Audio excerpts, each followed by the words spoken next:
말씀 주셨습니다.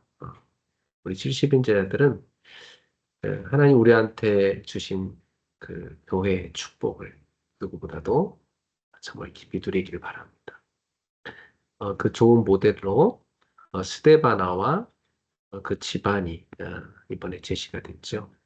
참 이분들이 얼마만큼 교회를 사랑하고 헌신했는가 우리가 이번 주 묵상했습니다. 항상 우리 70인자들이 교회에 관심을 갖고 항상 세 가지 질문을 하면서 하나님이 가장 원하시는 게 무엇인지를 찾는 게 중요합니다. 하나님, 제가 성도로서 또 중직자로서 당연히 할 것은 무엇일까요? 그 질문을 해보면 성령님이 여러분에게 알려주시죠. 당연히 은혜부터 받아라. 당연히 예배의 축복을 누려라. 예, 당연히 너가 먼저 그리스도를 누려라. 하나님이 그런 당연한 것들 우리한테 알려주잖아요. 저 같은 경우도 항상 목회자로서 이 질문하거든요. 내가 목회자로서 당연히 할 걸 놓치고 있는 게 뭔가. 네. 그러면 답이 금방 나와요. 네. 그리고 주님께 필요한 것이 무엇일까요? 이렇게 질문하면 교회에 필요한 게 꼭 보이더라고요. 거기에 우리가 헌신하는 것입니다. 그리고 우리는 이제 미래를 두고 도전할 것을 준비해야 되겠지요. 이 스테바나라는 사람은 그 바울이 아가야 지방, 그러니까 옛날 로마에 여러 주가 있었는데 마게도냐주나 아시아주나 아가야주 이렇게 지역마다 주가 있었습니다. 이 바로 아가야주는 여러분 잘 알다시피 그 고린도라든지 그런 대표적 도시들이 갖고 있는 주예요. 네. 그래서 이 아가야 주에 바울이 복음을 전하러 갔을 때 하나님이 제일 먼저 주신 열매가 누구였냐면 이 스데바나라는 사람이었던 것이죠. 네. 그래서 이 첫 열매는 참 잊을 수 없는 사람들이에요. 첫 열매는 되게 복받은 사람들이고 어, 그 한 지역을 복음화하기 위해서 하나님이 주신 제자의 첫 열매는 얼마나 귀한지. 우리 에스더 권사님 같은 경우도 인도 복음화의 첫 열매잖아요. 되게 중요하신 분이고 또 뭐 우리 아니타 집사 같은 경우도 그렇게 또 오능답이니까 되게 중요한 사람이죠. 예. 이렇게 우리가 하나님의 지역마다 첫 열매를 다 주시는데 우리가 그 속에 있는 것입니다. 여러분 한 분 한 분이 다 귀하신데요. 예. 그 하나님이 여러분들을 또 중직자의 그런 첫 세대로 세워주셨잖아요. 이렇게 다음 세대들이 첫 세대를 보고 다 따라오는 거거든요. 또 여러분 가문과 가정의 또 첫 열매시잖아요. 그래서 여러분들이 어, 하는 그 헌신이 결국 여러분의 가문을 또 가정을 세우는 것입니다. 그래서 나는 교회에서 어떤 그 첫 열매로서 감당을 하고 있는가? 지금도 뭐 여러분이 하나님께 첫 열매로 드려야 될 그런 파트가 많잖아요. 그래서 지금 내가 있는 직장, 가정, 현장에서 어떤 선한 영향력을 내가 시작하고 있는가? 이렇게 질문하면서 여러분도 첫 열매의 헌신이 되었으면 좋겠습니다. 첫 번째 그 시작하는 사람들은요, 아무도 뭐 보여준 게 없잖아요. 그러니까 뭐 어떤 모델도 없고, 그 시작이 참 어려워요. 그만큼 하나님께 기도하고 인도를 받아야 되는 자리죠. 뭐 여러분들도 바로 각 분야의 첫 열매가 되셔야 되겠습니다. 그 다음에 이 스테바나 집안 사람들은요, 성도 섬기기를 작정한 사람들이었다고 해요. 그러니까 단순히 뭐 감정적인 어떤 충동으로 헌신한 게 아니라 내가 진짜 교회를 온전히 섬겨야 되겠다. 성도가 바로 교회를 말하잖아요. 온전히 내가 공동체를 섬겨야 되겠다. 그런 믿음의 작정이 있었던 거예요. 그러니까 그 작정을 하나님이 얼마나 기뻐하시겠어요. 우리가 마음에 작정하는 그게요, 믿음이거든요. 하나님 그걸 보시는 거예요. 그래서 이것은 누가 시켜서 하는 게 아니고 자발적인 거죠. 네. 그러니까 한두 번 하는 게 아니고 지속하는 겁니다. 이게 신앙의 결단이죠. 네. 내가 교회를 정말 온몸으로, 온마음으로 섬기겠습니다. 나는 하나님이 맡기신 이 지역을 정말 책임지고 살리겠습니다. 나에게 주신 이 직분과 이 사역을 책임지겠습니다. 이런 결단이 교회를 든든히 세웁니다. 네. 어떤 분이 같이 제가 신학생들 이번 주에 식사를 하는 자리가 있었는데 거기에 이제 뭐 교회에 이제 중직자를 하시다가 신학을 하시는 분이 계셔요. 근데 그분이 와서 자기 교회 얘기를 하더라고요. 어, 그 자기 교회는 되게 분위기가 좋대요. 목사님하고 그 중직자들이 완전 이렇게 한 마음이 돼가지고 교회를 섬기는데 너무 좋다니까. 그래서 내가 참 그래요. 그렇게 목회자와 중직자들이 뭐 10명만 되더라도 그죠? 한 팀이 된다면 굉장히 재밌습니다. 그랬어요. 얼마나 목회가 재밌겠습니까? 네. 또 그분들도 교회 섬기는 게 얼마나 재밌겠습니까? 그죠? 이렇게 아, 스테바나 집안 사람들 같은 이런 교회 섬기기로 작정한 한 팀이 나오면 이 교회는 정말 성령의 역사와 하나님의 그 은혜와 응답과 능력이 넘치는 영적인 그런 활력이 넘치는 그런 교회가 될 수 있습니다. 누가 하겠지가 아니라 이런 마음을 먹은 한두 사람이 다른 분한테 얘기하는 거예요. 우리가 진짜 한 마음 한 뜻이 돼서 스테바나 집안처럼 우리가 목사님과 한 마음 한 뜻이 돼서 하나님과 한 마음 한 뜻 돼서 진짜 교회를 섬기자.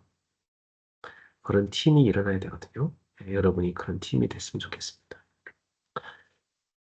그리고 우리는 이 스테바나 집안 사람들을 보면 이분들의 특징이 17절에 고린도전서 16장 17절에 보니까 그들이 너희의 부족한 것을 채웠습니다. 사실 뭐 어, 많은 사람들이 그 교회에 있지만 어, 이 전도자의 그 실제적인 사역을 잘 못 도와줬거든요. 그런데 이 스테바나는 잘 살폈어요. 바울의 그런 선교의 사역들을 살펴보고 이 교회가 잘 못 도와주고 있구나. 자기들이 나서서 돕는 거예요. 네. 그래서 너희의 부족한 것을 채웠습니다. 그 이스테바나 집안은 바울과 그의 동역자들에게 필요한 것을 채워주는 사람들이었고, 예, 뭐 기도와 헌신뿐만 아니라 물질로도 또 마음으로도 사역을 지원하는 헌신자들이었고, 단순히 이분들이 교회 일꾼 정도가 아니고 완전 사역을 함께하는 그런 후원자가 됐던 것입니다. 그래서 우리들도 이런 그 실제적인 협력자, 후원자 되게 중요하죠. 그리고 참 사실 되게 그 성경에서 우리의 마음을 되게 감동케 하는 그런 묘사가 있는데 고린도전서 16장 18절에 보면 바울 사도가 뭐라 하냐면 이 스데바나 집안 사람들 그들이 나와 너희 마음을 시원하게 하였다 이렇게 있어요. 시원하게 하였다. 참 너무나 절묘한 표현이에요. 네. 얼마나 진짜 목회자의 마음을 시원하게 했는지 이 집안이요. 그러니까 한 집안만 제대로 서도 얼마나 큰 도움이 되는지 몰라요. 네. 이 스데바나의 집은 함께 있는 사람들의 마음을 시원하게 했고 또 이 목회자의 마음을 시원하게 했던 것입니다. 네. 이 교회 리더가 이 분위기를 살리는 사람인데 사람들에게 위로와 용기를 주고 또 꼭 필요한 헌신들을 하기 때문에 그 얼마나 마음을 시원하게 했겠습니까? 음, 그래서 정말 우리들도 정말 교회에서 목회자와 성도들의 마음을 시원하게 하는 그런 일꾼이 되어야 되겠다. 이런 결단이 필요합니다. 자, 결론으로 이 스테바나의 집은 이름보다는 행동으로 교회를 사랑했던 걸 볼 수가 있습니다. 예, 보통 아는 사람들이 그냥 이름만 걸고 있는 경우가 참 많은데, 이 집안 사람들은 누가 보든 안 보든 이름도 없이 빛도 없이 실제적인 헌신을 했던 것을 볼 수가 있고요. 그 다음에 이분들은 실제로 마음부터요 결단을 딱 내렸어요. 아, 진짜 우리가 교회에 필요한데 우리가 헌신하자. 어, 이런 딱 결단해버리니까 하나님이 그들에게 은혜와 힘을 주시잖아요. 네. 그- 그러니까 성도들 마음을 시원하기 위해서, 시원하게 하기 위해서, 우리가 목사님 마음을 시원하기 위해서 무엇을 해야 되겠냐. 이런 실천들을 한 겁니다. 어떤 영역에서 나는 작정된 섬김을 결단할 것인가. 우리가 한번 생각해 봐야 되겠고요. 예. 같이 이렇게 스테바나의 집안 사람들이 똘똘 뭉쳐서 한 팀을 이뤄서 그렇게 교회를 섬겼듯이 그렇게 교회 사랑하여 함께 헌신할 수 있는 한 팀이 나온다면 얼마나 아름답겠습니까? 네, 그런 비밀 결사대가 교회 진짜 일어났으면 좋겠습니다. 네, 오늘 여러분이 묵상하실 때 한번 교회의 사랑이라는 단어와 그리고 이 스테바나 집안 사람들처럼 교회 섬기기를 작정하고 예, 이 목회자와 성도들의 마음을 시원케 하는 그런 그 헌신을 했다는 것을 생각하면서 나는 어떻게 해야 될 것인가? 여러분 한번 묵상해 보길 바랍니다. 네. 자, 두 번째 우리가 묵상할 주제는 주일 일부 메시지 때 나로 인해 실족하지 말라는 말씀을 주님이 주셨어요. 예수님을 믿는데 우리가 믿는 예수 때문에 실족할 때가 있을까요? 네. 우리가 때로는 신앙생활 하다 보면 예수님 때문에 마음에 실망하거나 혼란스러울 때가 간혹 있어요.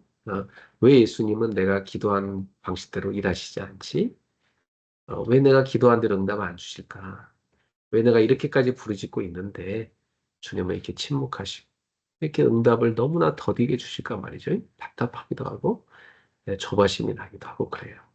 그래서 요즘에 제가 그 금요 예배 때 창세기를 강의하고 있는데 아브라함을 통해서 믿음이 어떻게 성장해 가는가 여정을 보고 있어요. 그걸 보면 참 제가 이렇게 웃음을 자주 짓게 돼요. 아, 참 아브라함의 그런 어린아이 같은 모습. 근데 그 어린아이 같은 믿음이 점점 성장해 가는 모습. 하나님께서는 아브라함을 책망하기보다는 달래시고 격려하시고 아브라함의 믿음을 이렇게 키워가시도록 노력하시는 그 아브라함의 믿음을 이렇게 도와주시는 그런 모습을 봅니다. 그래서 아브라함이 참 연약한 믿음인데 큰 믿음의 사람으로 하나님이 그를 성장시켜 가시는 모습을 보게 돼요. 마치 나무 하나를 이렇게 작은 나무를 하나 심어가지고 그 나무가 이렇게 점점점 성장해 가도록 정성껏 물을 주고 햇볕을 쬐이고 양분을 갖다 공급해줘서 그 나무가 자라게 해가지고 나중에 열매가 주렁주렁 맺히는 그런 모습을 보고 흐뭇해하는 농부의 모습이 마치 그렇게 떠오릅니다. 하나님은 우리에게 그렇게 하시고 계시다고 나는 생각해요. 네. 주님은 우리의 그런 미성숙한 그런 믿음의 상태를 잘 아시거든요. 네. 자, 그러니까 충분히 우리가 예수 믿으면서 예수 믿는 게 쉽지 않잖아요. 어려운 게 많기 때문에 그 실망하고 혼란스러울 때가 있는 건 당연합니다. 하나님도 그걸 아시죠. 자, 세례요한 같이 되게 훌륭한 이런 선지자도 구약의 마지막 선지자라고 할 수 있잖아요, 세례요한이. 그러니까 사실 세례요한까지를 구약 시대라고 해요. 예. 그러니까 마지막 선지자입니다. 이 세례요한은 구약 시대의 인물이에요, 사실은. 예. 그러니까 이분은 사실 구약에서 기다린 메시아상을 그대로 갖고 있어요.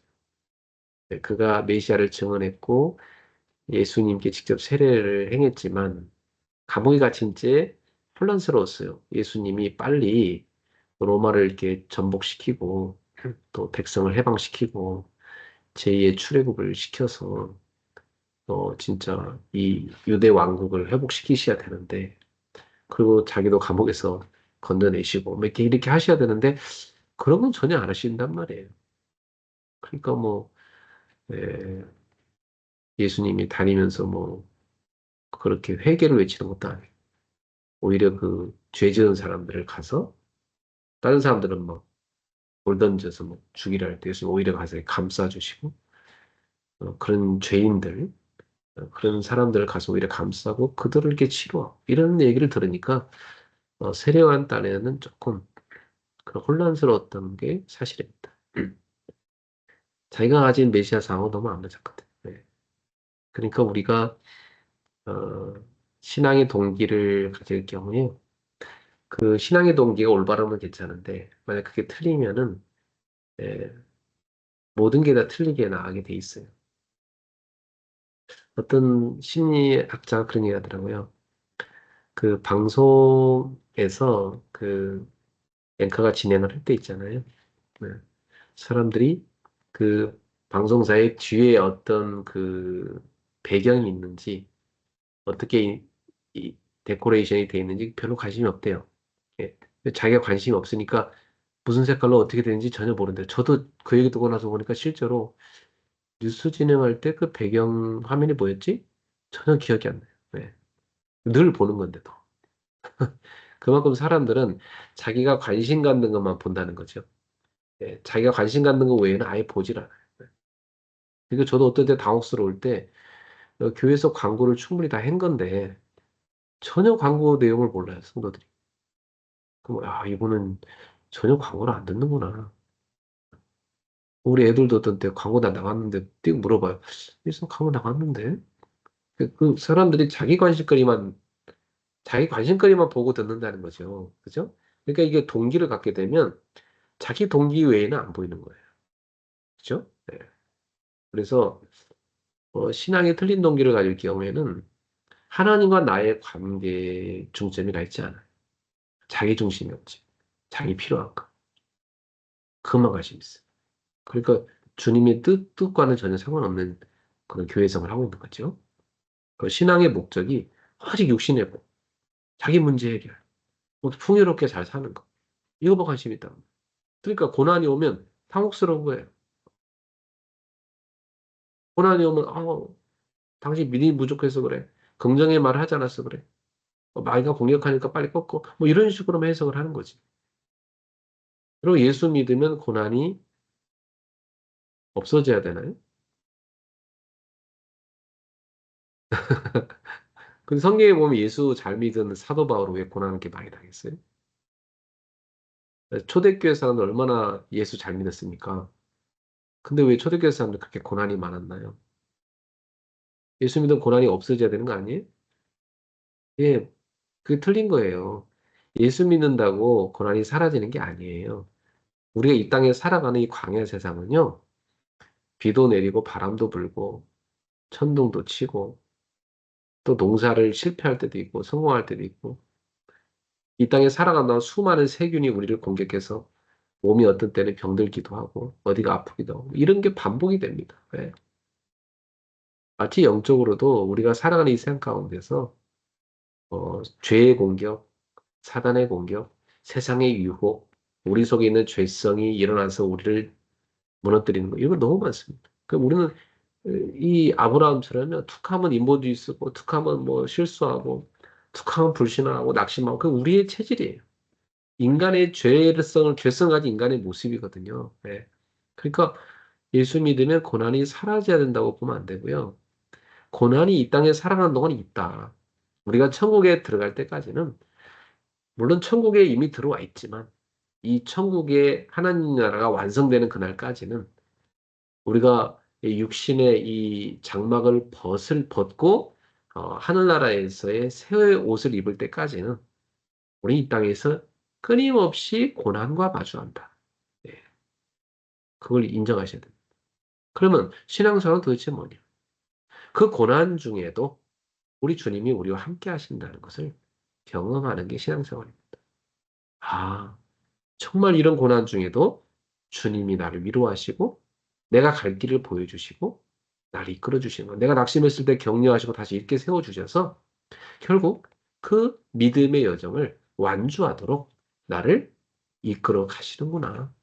그래서 고난 속에서도 하나님의 뜻이 있구나. 이 고난을 통해서 나의 믿음이 연단돼서 단단한 믿음으로 성숙한 믿음으로 훈련되어 가는 것이구나 하는 것을 깨닫는 것입니다.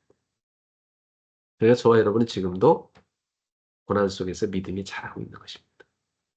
여러분, 그래서 고난을 없애주세요 기도가 아니고 내가 이 땅에 살아가는 동안 고난을 마주하지만 그 고난을 능히 넘어서고 어, 주님을 누리고 주님과 동행할 수 있는 그래서 이 고난이 몰려와도 주님이 내게 주신 미션을 완성할 수 있는 그러한 영적인 힘과 사명을 어, 감당할 힘을 하나님이 허락해 주십시오.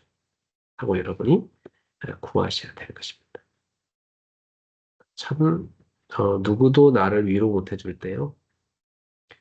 고난 중에 있는 나를 찾아오셔서 내 마음을 만지시고 위로하시는 주님을 저는 많이 경험합니다. 그리고 내가 포기하고 싶을 때가 한두 번이 아닌데 주님이 연약한 내 손을 붙잡으시고 다시 이렇게 세워주셔서 같이 걸어가자. 내가 너를 도와줄게. 그렇게 저를 이끌어 가시는 것을 많이 경험합니다. 언젠가 주님 앞에 서게 되면 많이 울겠지요. 감격의 눈물을. 그리고 주님이 우리를 끌어안아 주시면서 우리의 눈에 눈물을 닦아주실 것이고 우리에게 의의 멸류관, 영광의 멸류관을 하사하여 주실 것입니다. 사도 바울도 그날을 바라보며 간다고 했어요. 여러분도 그날을 바라보면서 꿋꿋하게 일어나서 여정을 걸어가시길 바랍니다. 그래서 예수로 인해 실족하지 않는 자가 복이 있다고 예수님 말씀하셨어요. 세례요한이 기다린 메시아는 강력한 심판자를 기다렸습니다. 그러니까 그는 회개하라고 외쳤고 당장 그의 그 경고의 메시지를 듣고 사람들은 두려워 떨면서 회개하고 했죠.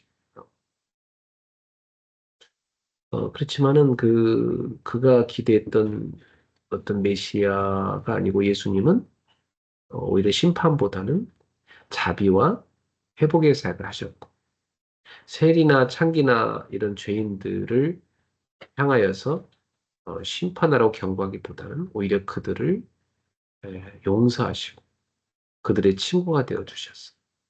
그들을 치유하시는 메시아의 모습을 보여주셨고요. 로마 제국을 정치적으로 무너뜨리고 해방시키는 그런 메시아와는 거리가 멀고 오히려 에, 이 눈에 보이지 않는 사랑의 나라, 하나님의 나라를 건설하는 그런 메시아였습니다. 사실 요한이 기다린 그런 메시아는 재림주 예수 그리스도입니다. 재림주 메시아입니다.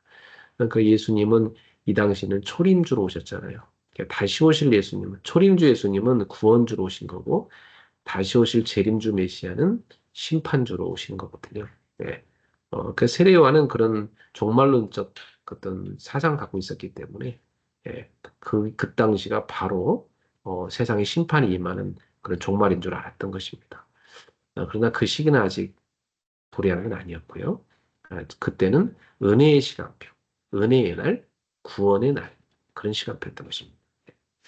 자, 이제 우리가 지금 살아가는 이 시대는 진짜로 세례요한이 외쳤던 그 메시지가 너무 필요한 시대죠. 지금 우리가 살아가는 시대는 심판주로 오실 재림주를 기다리는 시간표가 맞으니까요. 예. 그러니까 되게 두렵고 떨림으로 하나님 앞에 서야 되는 그런 시대입니다.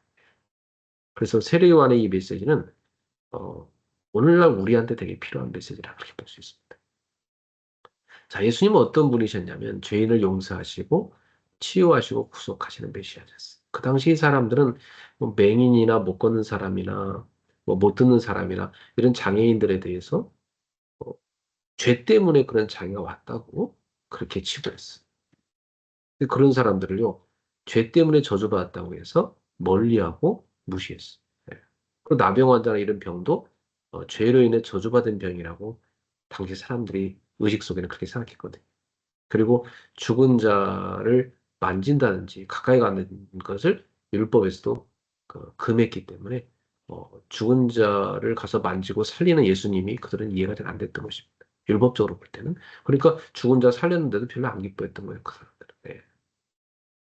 그리고 가난도 그 당시에는 사람들의 의식 속에 신앙생활 잘못해서 가난하다고 생각을 했던 거예요. 예. 그러니까 이 모든 게 다 오해잖아요. 예. 그러니까 이런 사람들한테 복음이 전파된다고 지금 그 세례 요한의 제자들은 본 겁니다. 아, 이런 사람들한테 복음이 전파되는구나. 이게 이사야서에 예언된 거거든요. 근데 그것을 너희가 듣고 봤으니까 가서 그대로 너희 스승한테 말해. 예수님 그렇게 말씀하셨던 것입니다. 그러니까 예수님은 어떤 메시아인지를 세례 요한한테 깨우쳐 주신 것이죠. 예수님은 진짜 이렇게 연약한 인생들을 죄인이라고 멸시하지 않고 나는 죄인을 부르러 온 메시아다. 예, 의사는 환자한테 필요한 것처럼 어, 정말 나는 죄인을 부르러 왔다. 그들을 회개시켜서 구원하러 왔다고 말씀하셨던 것입니다. 그래서 예수님은 병든 자, 상한 자를 고쳐주시고 죄인들을 살려주시고 영원한 하나님의 나라를 여시는 그런 구속자, 구약의 예언을 성취하는 메시아셨던 것입니다. 그러니까 예수님으로 인해서 실족하지 마요. 그랬어요. 나로 인해 실족하지 않는 자가 복이 있다. 세례 요한아 너도 실족하지 말아라. 이렇게 메시지를 주신 거예요, 사실은. 네. 우리의 기대와 예수님이 다르게 역사하실 때 우리는 그때 나의 동기를 점검해 봐야 되고 그것을 내려놓아야 됩니다. 그리고 주님은 신실하심을 우리가 믿어야 되고 그분은 가장 바르게 우리 인도에 가시는 것입니다.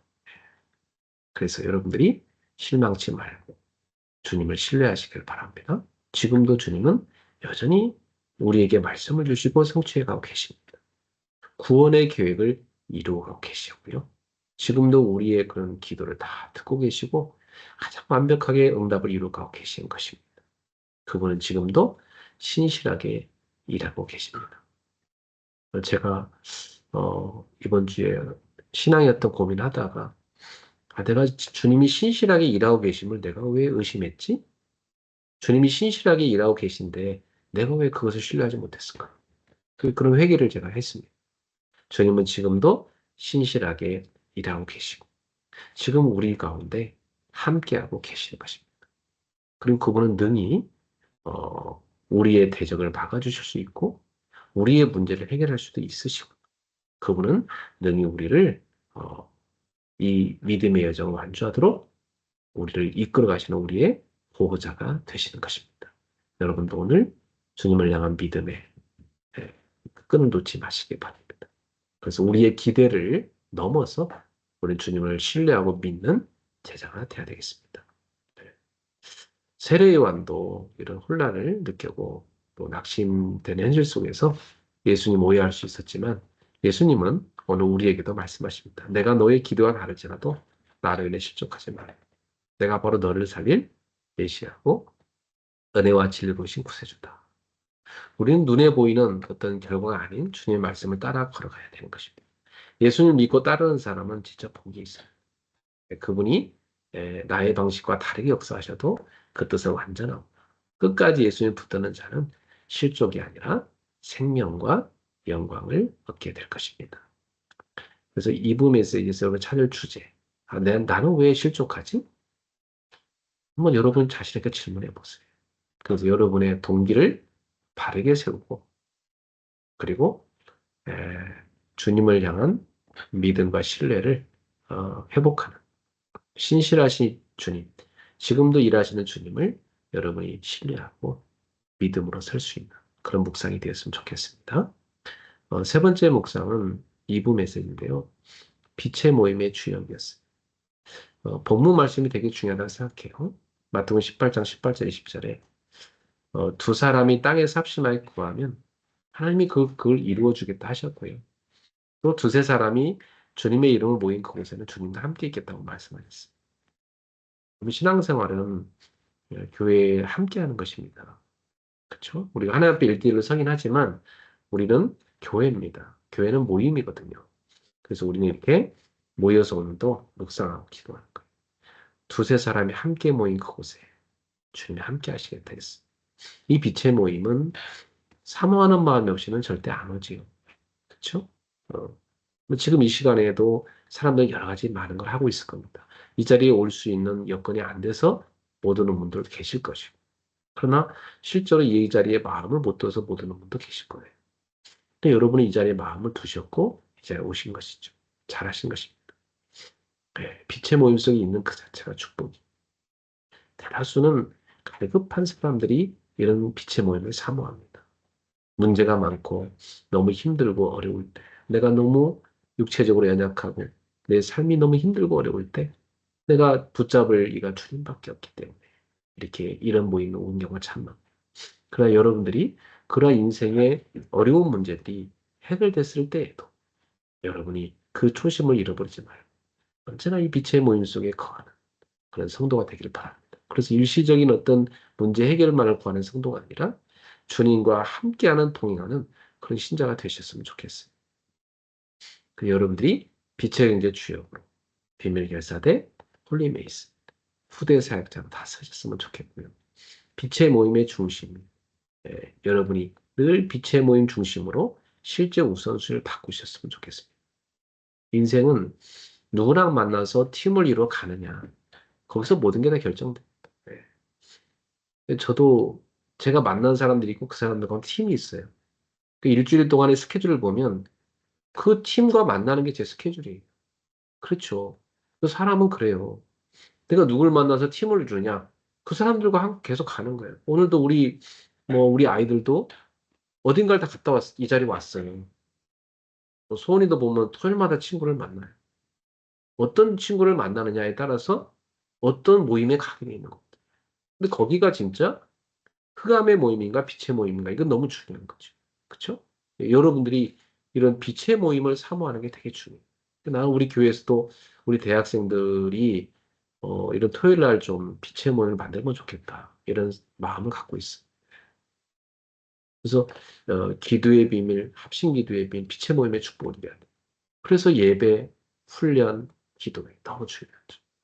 이 빛의 모임에 우선순위를 둬서 여러분 교회, 우리 교회에도 여러분 가정, 학교와 직장에도 이런 빛의 모임들이 많아졌으면 좋겠습니다. 그래서 한번 빛의 모임의 주여 이 단어를 붙잡고 또 본문 마태복음 18장 18절 20절을 붙잡고 나는 이 빛의 모임의 주역인가? 나는 어떤 모임 중심으로 삶을 살아가고 있는가? 나는 이런 빛의 모임을 정말 만들고 있는가? 한번 여러분이 묵상해 보면 좋겠습니다. 네. 기도하고 우리 묵상을 시작하도록 하죠. 기도하겠습니다. 하나님 아버지 감사합니다. 오늘도 묵상 학교를 통해서 주신 말씀을 다시금 우리가 에, 되새겨보고 우리에게 주신 주의 음성을 듣게 하심을 감사합니다. 이 시간 우리가 주신 말씀 갖고 묵상하는 시간 같습니다. 깊은 묵상 속에서 정말 우리의 마음과 믿음이 회복되어지고 하나님이 주신 영적 힘과 은혜가 회복되는 시간 되게 하시고 또 우리 연약한 영혼과 마음과 육체가 치유되는 은혜가 임하게 하옵소서. 성령께서 역사하옵소서. 예수님의 이름으로 축복하며 기도합나이다. 아멘.